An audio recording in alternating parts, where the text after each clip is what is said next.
Avant de commencer, laisse-moi te poser une question. Et si aimer devenait un crime, oserais-tu aimer quand même? Reste bien jusqu'à la fin, car cette histoire va te prouver que le véritable amour ne meurt jamais, même lorsqu'il est interdit. Dans un petit village où les traditions dictaient chaque pas, vivaient deux jeunes âmes, Amira et Noé. Lui, fils du chef du village, destiné à reprendre le trône et à suivre les lois de ses ancêtres. Elle, fille d'une guérisseuse rejetée, accusée d'avoir brisé des coutumes anciennes. Deux mondes opposés, mais un seul battement de cœur.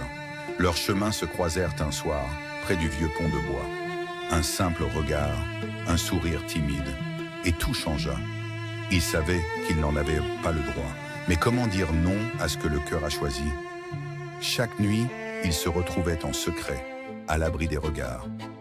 Sous la lumière de la lune, ils parlèrent de leurs rêves, de leurs peurs, et d'un futur qu'ils savaient presque impossible.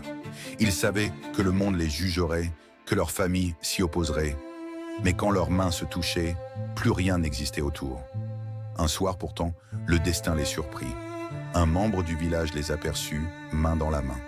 Le lendemain, la nouvelle s'était répandue comme une flamme dans la nuit. Les anciens crièrent à la honte, et les deux familles se jurèrent de ne plus jamais les laisser se voir. On enferma Noé dans la maison du chef. Amira fut envoyée dans un autre village. Mais l'amour, lui, ne connaît ni mur ni distance. Chaque soir, Noé écrivait des lettres qu'il confiait au vent, espérant qu'elle trouverait son chemin jusqu'à elle. Pendant des mois, Amira ne reçut rien. Jusqu'au jour où une enveloppe, tachée de pluie, apparut devant sa porte. Les mots étaient simples, tremblants, mais sincères. Je t'attendrai. Peu importe le temps, peu importe les lois. Je t'attendrai au bord du lac, là où tout a commencé. Les années passèrent, le monde changea, les traditions aussi.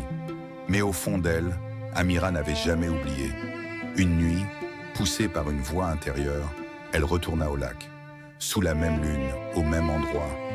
Il était là, les cheveux blanchis par le temps, mais le même regard, le même amour. Aucun mot n'a été nécessaire. Leurs mains se sont retrouvées et tout le reste du monde a disparu. Ils avaient enfin gagné, pas contre les autres, mais contre la peur. Ils ont prouvé qu'un amour vrai ne demande pas la permission. Et toi, si le monde refusait ton amour, aurais-tu le courage de te battre pour lui? Abonne-toi si toi aussi tu crois que le vrai amour ne s'excuse jamais.